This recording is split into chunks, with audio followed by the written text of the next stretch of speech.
5 a.m. I'm up with a crisp Celsius energy drink. Running 12 miles today. Grab a green juice, quick change, and head to work. Meetings, workshops. One more Celsius, no slowing down. Working late, but obviously still meeting the girls for a little dancing. Celsius. Live, fit, go. Grab a cold, refreshing Celsius at your local retailer or locate now at Celsius.com. Welcome back to Drilled. I'm Amy Westervelt. The Conference of the Parties, or COP, the annual global UN climate negotiations, have kicked off in Egypt, and I'll be digging into a few aspects of it over the next couple of weeks. This week, I want to talk about greenwashing and how it's made its way into these proceedings really since they began back in the early 90s. You might remember a guy named E. Bruce Harrison, who's come up quite a bit in this podcast over the years. Back in the late 1980s and early 1990s, Harrison saw these international climate meetings coming a mile away, and he helped his oil and gas clients strategize to ensure that climate commitments would always be voluntary, not mandatory. He created an industry group called the Global Climate Coalition, whose job was to make sure that international climate talks never resulted in anything binding. Here's Brown University environmental sociologist Bob Brule explaining the GCC's role. I mean, the GCC supported the passage of the United Nations Framework Convention on Climate Change. They supported that in 92 because it was toothless. Oh yes, well, we need to have further study, and of course we need to do this, and everything will be voluntary. And then, of course, when Clinton says mandatory, they go, oh, no, you can't have that. And, they lobby like hell and get a voluntary action plan, voluntary initiatives to reduce carbon emissions, yada, yada, yada. And so by 92, they already got a template. They already got an organization. They've got their rhetoric down. They've got the organization down. There is a playbook. When the world did get close to enacting a binding treaty on climate, the Kyoto Protocol, back in 1997, it was the GCC that killed it. Here's Brule again. These are the guys like, well, what do we do? Well, let's do this. And they screwed around and made a couple of mistakes here and there, but they got the playbook and they got it down and they destroyed the Kyoto Protocol. And well, now we know how to play this game. And we've got a playbook, and we have a cadre of people that know how to make this happen. They say, what works? Well, when you can attack the science, do. Okay. Play up the economics, play up the threat to the American way of life. Talk about international inequality. Talk about energy security. A lot of the talking points they crafted back then are the same ones that are being trotted out today. The Global South has been used as an excuse for the Global North not to act on climate. Now it's being used as an excuse for the Global South not to act on climate. The industry changes its narrative there depending on what suits it. They're cultural opportunists. I mean, all this compassion for global poverty, and the only way to get them out of it is fossil fuels, which, one, no, that's not true. And two, this is a colonialist attitude of telling people how to figure out their own lives. Thank you very much. They can reason for themselves. Faux concern over the Global South because it fits their argument. And so anything that supports their position, they'll grab onto for right now. It's just opportunism as far as I'm concerned, because if they were really concerned, they would have done, there's all kinds of things you can do. I don't see you joining any of those groups. So from the very first COP, oil companies and, importantly, their PR firms have played a major role in determining the outcome of global climate negotiations, which is why it was pretty shocking to learn that the government of Egypt, this year's host country, selected the firm Hill Knowlton to handle media for COP. Hill Knowlton have been handling briefings and press conferences for months leading up to the conference. That name might sound familiar to listeners of this podcast too, because like Harrison, their founder, John Hill, was the focus of an episode in our Mad Men season a couple years back.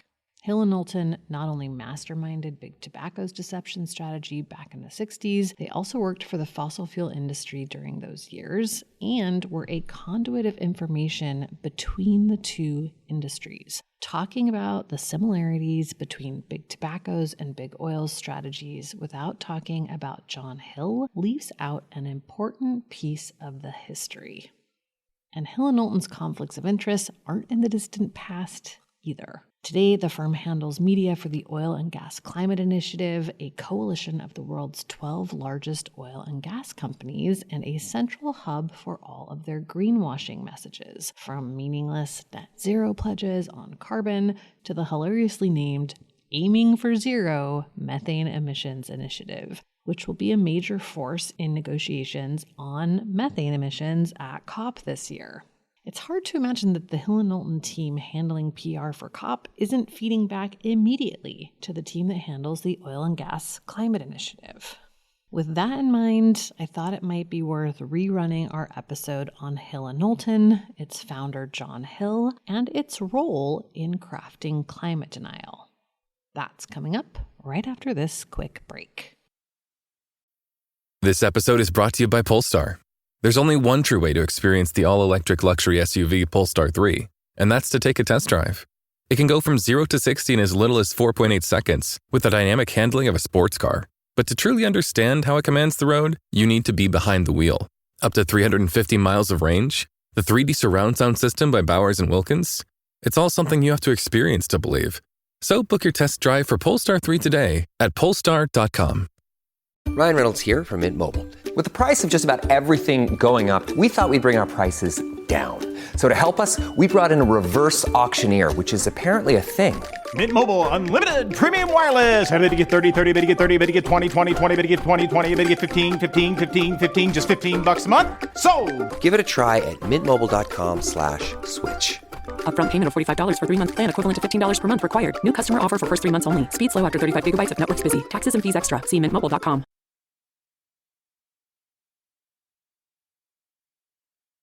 When you look behind the veil, you find that it's the same companies, it's the same firms. Often it's the same people providing these services. And nowhere is that clearer than, for example, with the role of Hill and Knowlton.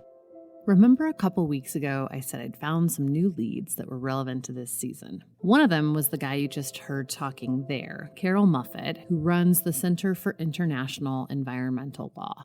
I already knew about Carol and his organization, of course, but what I didn't know was that he had quite a bit of information and documentation that has never been published on the various public relations firms that have worked with the fossil fuel industry, and specifically with both the fossil fuel industry and tobacco.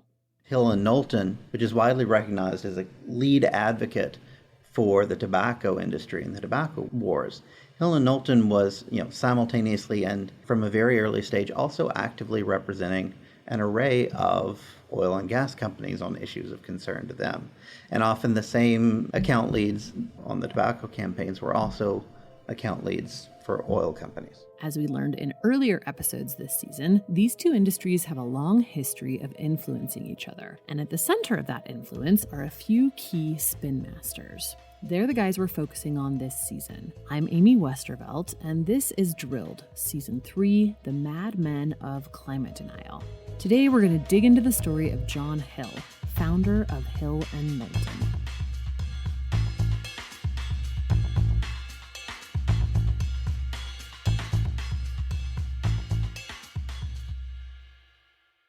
John Hill was born on a farm in Indiana in 1890. His grandfather had been wealthy, but his father lost all the family's money in a series of business deals gone wrong, and Hill would spend the rest of his life chasing the company and approval of rich men. Like a lot of our other madmen, he started his career as a journalist. But unlike the others, he seems to have been fairly good at it. While they each spent a year or two struggling to make journalism happen, Hill was a financial and business reporter for 17 years before he got into the PR game. He even started a couple of newspapers himself, although he struggled to keep them afloat. Some things never change.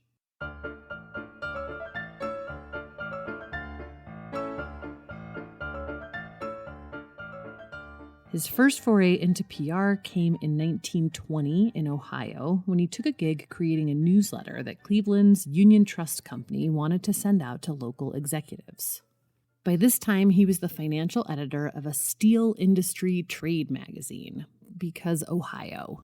These jobs put him in regular contact with executives who complained to him constantly that most reporters were inept at numbers. They also introduced him to a lot of influencers and executives in the area, and eventually Hill saw a niche that he could fill, helping companies explain themselves to reporters who didn't get it quite as well as he did.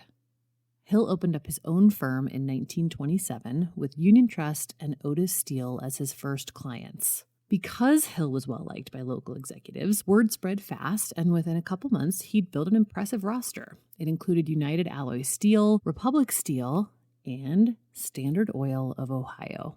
The Standard Oil account was an important win for Hill because guess what? He was a huge Ivy Lee fan. Our first featured madman. Lee may have tapped Edward Bernays as his successor, but John Hill was probably the more natural fit for that role. Hill hated how flashy Bernays and many of the other PR guys of his day were. He preferred Lee's distinguished Southern gentleman shtick, and he emulated it. Like Lee, he preferred to stay behind the scenes, although Hill took it to an extreme, almost never appearing in the press. When he did show up in public, it was always in a conservative suit, clean-shaven, hair slicked back, wire-rimmed glasses.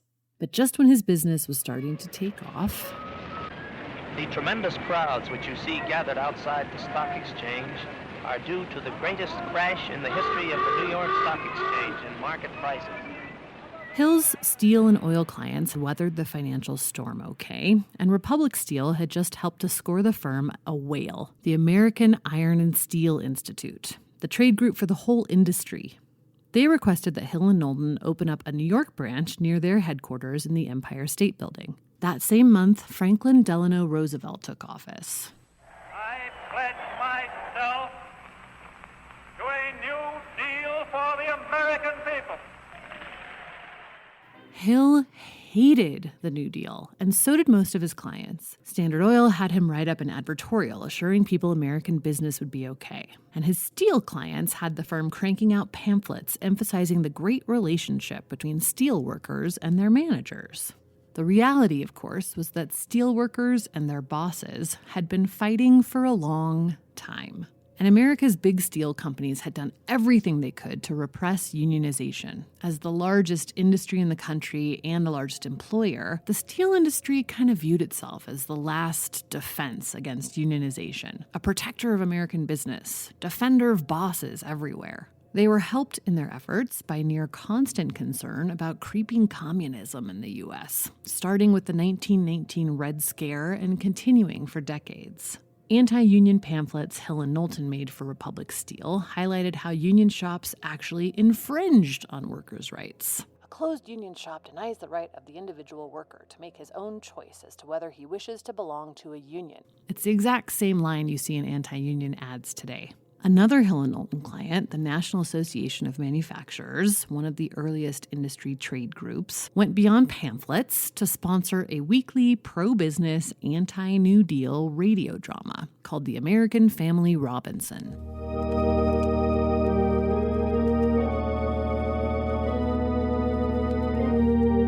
It's time to join the American Family Robinson again in Birch Falls.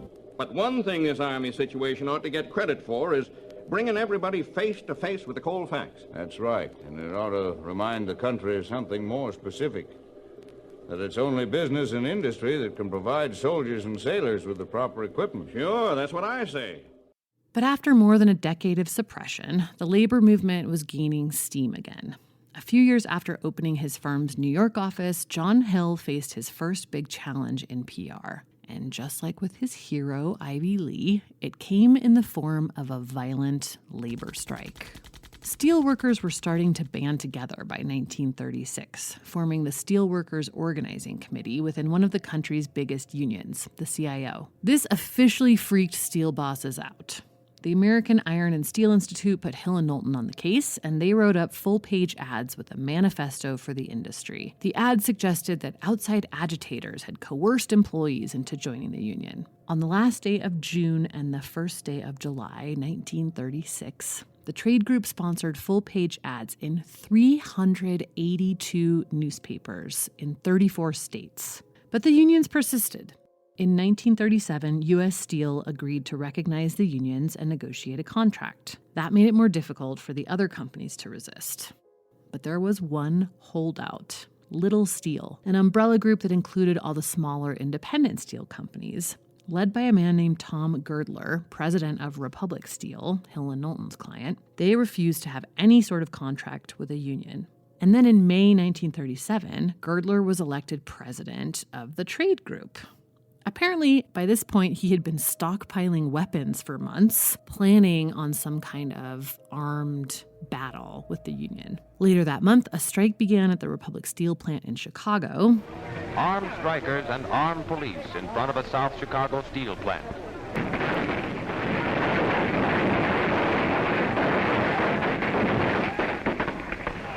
Tear gas and clubs and bullets casting an ugly cloud over an American scene.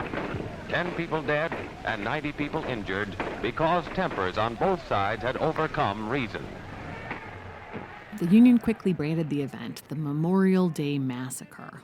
They held a mass funeral in Chicago attended by hundreds of working-class residents. Then another riot broke out at another Republic plant, this time in Youngstown, Ohio. The FDR administration was having none of this. By October, the National Labor Relations Board had ordered the companies to reinstate more than 7,000 workers with back pay. Then the Senate launched investigations into the steel boss's methods. Because of Hill's involvement in pushing anti-union messages in ads in newspapers, he was caught up in this investigation too. Senator Bob La Follette discovered that not only had John Hill placed ads, he had successfully bribed a journalist. George Sokolsky, a columnist for the New York Herald Tribune, frequently wrote about free enterprise and anti-unionism in magazines like the Atlantic Monthly. From 1936 to 1938, Sokolsky received $29,000 from Hill & Knowlton to write anti-union articles for the Steel Industry Trade Group. And it worked. He wrote stories in prestigious newspapers and magazines about how the riots were all the union's fault, never disclosing his connection to Hill & Knowlton or the steel industry. Sokolsky also regularly ranted on the radio for the National Association of Manufacturers and various other pro-business groups. Here he is complaining about that terrible socialist policy, Social Security. The federal government Social Security Act, passed by Congress and signed by the President, now the law of the land. When we talk of that, we have something very specific before us. Pretty close to $5 billion annually within the next 15 years to be met by taxes which will produce increased prices, reduced profits, and possibly even reduced employment of labor. The dude was like a progressive-era Rush Limbaugh. For the girl who loves a soldier is the girl who adores a... Ultimately, World War II rendered the whole labor argument moot. The factories were required to unionize, but the war also kicked off another Red Scare, further solidifying Hill's conservative, pro-business, anti-government ideology. And it's that ideology that fueled his work for his next big and lethal client. More on that after the break. She simply can't refuse him. Oh, how she'd hate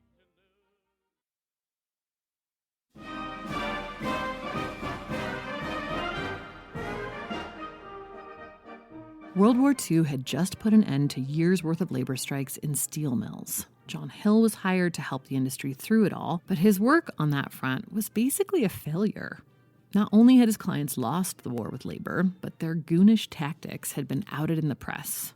They looked just like the evil bosses they were pretending really hard not to be. A lot of people would have lost those accounts for bungling the labor strike so thoroughly. Hill had read the room entirely wrong.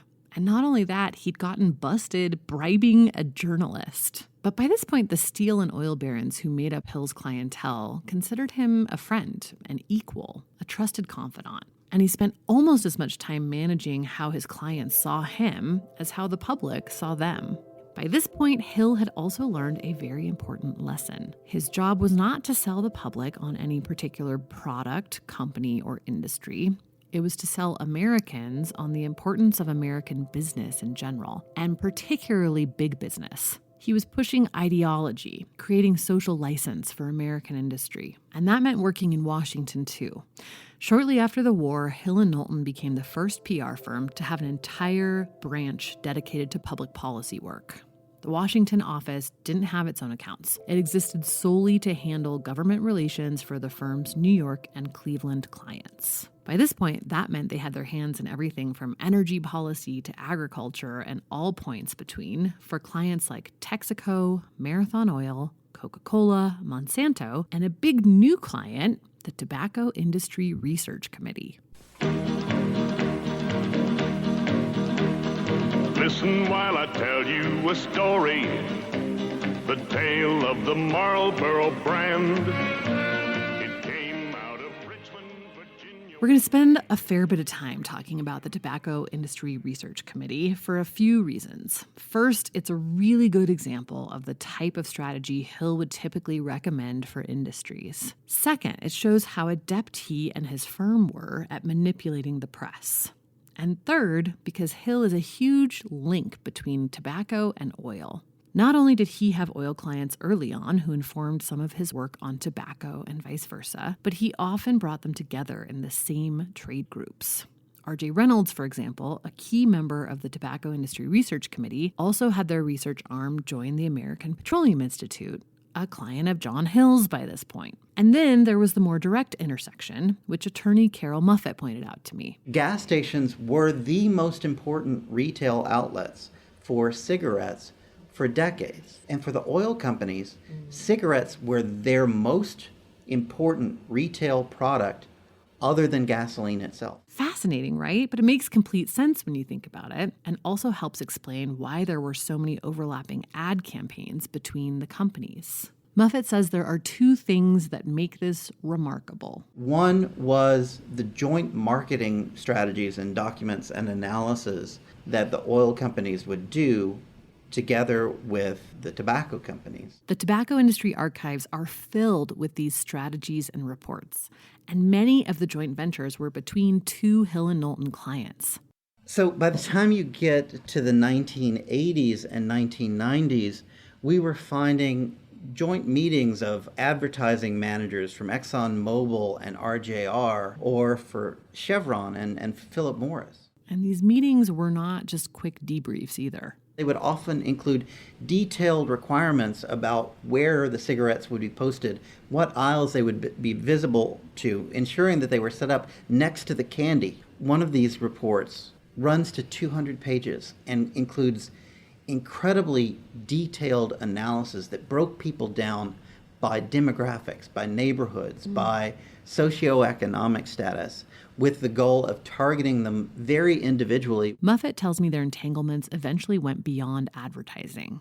And so it's perhaps unsurprising, though it's also very little known, that the oil and gas companies actually ended up as defendants in the tobacco suit. I did not know that. But it's true. I double-checked the tobacco industry archives, and there they are. Texaco, Chevron, Exxon, Esso, and more, all named defendants in the tobacco suits. Even less understood, and the thing that I think we found most striking was that when tobacco companies needed to assess the toxics in their cigarettes and in cigarette smoke, the people they turned to do it were the oil companies. Hold on, what? Why would they do that? Well, remember, by this point, the oil companies had their own air pollution issues because of smog and lead in gasoline. So they had all the equipment necessary to do this sort of testing at the time. And it's also worth repeating that John Hill repped both the main oil industry group, the American Petroleum Institute, and the main tobacco industry group, the Tobacco Industry Research Committee. Here's Muffett again. And when the oil companies reported back to the tobacco companies on the toxins they were finding in that smoke, what did they do with the information? Did they go public and say there's a massive risk here? No. Instead, they entered into a joint enterprise with the oil companies, agreeing to make cigarette filters for big tobacco, a product Muffet calls one of the most ubiquitous plastic pollutants in the world, cigarette filters. And the leaders in developing them were Exxon and Shell, and they did it because they saw a marketing opportunity and a market opportunity in capturing the smoke. And of course, for tobacco, it wasn't just a handy defense against rising health concerns around smoking. It was also a chance to sell more cigarettes. My barber is always right. Listen, Ralph, which filter cigarette do you recommend? Philip Morris. Philip Morris makes a filter? The filter that's full of flavor. It's really worth recognizing that as part of the tobacco litigation, it came out that both the filter manufacturers and the tobacco companies understood all along that those filters were a marketing tool, that they did virtually nothing to reduce the toxic nature of cigarette smoke. And those filters are not just, they did more than just create a new product stream for the oil and gas companies and create an excuse for the tobacco industry to continue selling cigarettes. They also, started showing up in the environment over and over as the cutting edge of the plastics crisis. It's true. Every time you see one of those inventories from beach cleanups or big ocean plastic cleanups, one of the top 5 items they collect is always cigarette butts because of the filters. Well, of course, I know that oil companies are in the petrochemical business and definitely linked to plastic. I'd had no idea that they had come up with the cigarette filter, or that filters were complete bullshit and they knew it. That they were just made to throw up a smokescreen for tobacco and create a new revenue stream for big oil. So while all of this back and forth is happening between the oil guys and the tobacco guys, Hill Knowlton has their staff funding and sourcing research on all the other things connected to lung cancer. And they're looking for scientists to sign on to the advisory board of the Tobacco Industry Research Committee. This was all Hill's brainchild. The tobacco companies initially argued with him. They didn't want to do a whole separate research committee. They'd already done their own research, and they thought that Hill should just be pushing that instead of trying to get them to fund more studies. They didn't need a whole independent research committee, but Hill insisted. They needed third-party independent research that would be perceived as more credible than the company's own research by the media. Eventually, they gave in. In December 1953, the CEOs of all the major American tobacco companies met with Hill at the Plaza Hotel to launch the Tobacco Industry Research Committee. Now they just needed a reputable cancer researcher as their scientific director.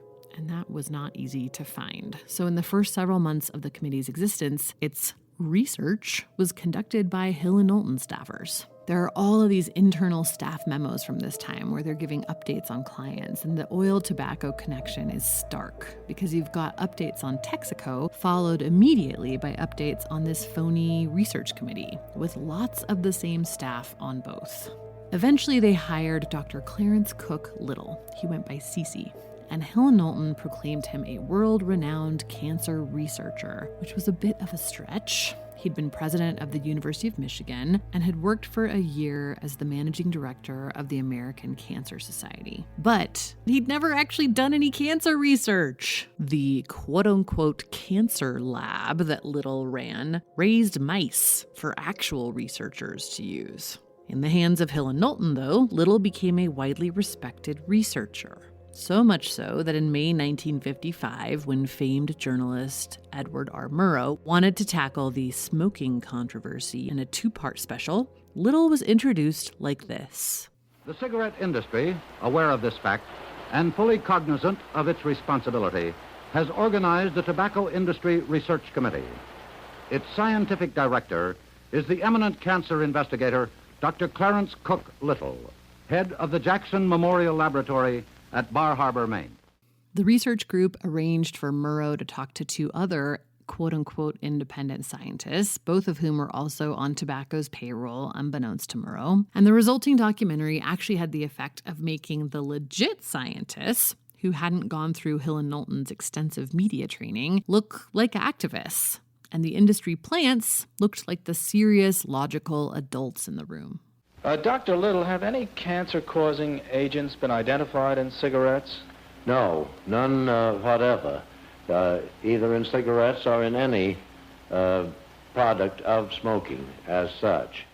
Although he officially retired in 1962, John Hill remained very involved in his firm, going to the office daily right up to a month before he died at the age of 86 in 1977. Hill had stayed true to his commitment to stay out of the press himself, and none of his industrial machinations were well known at the time of his death. His New York Times obituary sounds like it could have been written about any kindly octogenarian at the time. Always conscious of his health, Mr. Hill lunched daily on cottage cheese and fruit, or prune whip, and claimed that he worked out in a gym 2 nights a week, it reads. He rode his own horses around his place in Pawling, New York, weekends, frequently with business executives who also loved the sport, and spent 2 weeks each year bareback riding in Arizona.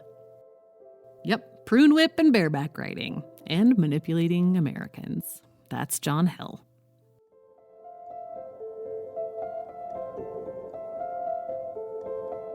Coming up next week, we'll meet the couple that spawned Climate Denial. And we've got 2 more episodes for you this season after that, so stay tuned.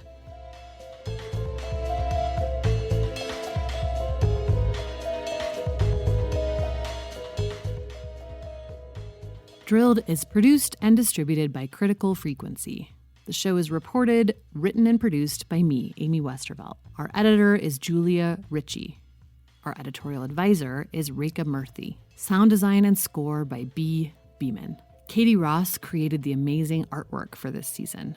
Special thanks to our First Amendment attorney, James Wheaton, and the First Amendment Project. Thanks for this episode also to researcher Karen Miller for her terrific book on John Hill, The Voice of Business, and journalist Dan Ziegert for sharing some of his reporting on Hill and pointing me to the whole Murrow fiasco. Drilled is made possible in part by a generous grant from the Institute for Governance and Sustainable Development. We appreciate their support.